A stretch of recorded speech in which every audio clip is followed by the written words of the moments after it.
Bengal pro টি20 league 28শে জুন শেষ হয়ে গেছে। তবে তার উদ্বোধনী ম্যাচে সুনিধি চৌহানের গান দিয়ে শুরু হয়েছিল এবং প্রেস বক্সে দেখতে দেখতে তারপরে চলে এসেছিলো টি এবং কফির অপশান। তো কফি নিয়ে নিয়েছিলাম এবং একটা বিস্কিটও ছিল এবং তার সঙ্গে ইভিনিং স্ন্যাক্স দিয়েছিল এবং ডিনারও দিয়েছিল। তো ইভিনিং স্ন্যাক্স এবং ডিনার দুটোই বাড়িতে নিয়ে এসেছিলাম, কারণ তার কিছুক্ষণ আগে আমার একটা আলাদা অ্যাসাইনমেন্ট ছিল, তো সেখানে খাওয়া দাওয়া করে পেট একবারে ফুল ছিল।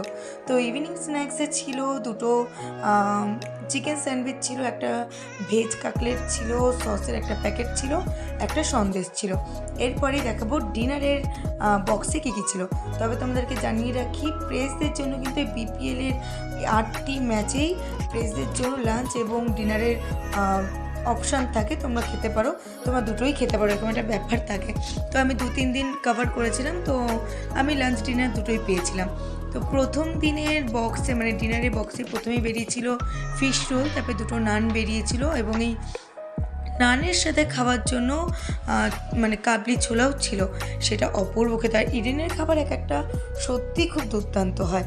তো কাবলি ছোলাটা দেখে নাও, মানে দেখেই বুঝতে পারবে যে ভীষণ ভালো হয়েছিল খেতে। তো কাবলি ছোলাটা দিয়ে আমি ওই নানটা তো আমিই খেয়ে নিয়েছিলাম পুরোটা। তারপরে চিকেন একটা আইটেম ছিল, বাট ওটা কী ছিল আমার ঠিক মনে নেই। তবে চিকেন একটা স্মোকি ফ্লেভার ছিল, যেটা আমার পার্সোনালি ভীষণ ভালো লেগেছিলো।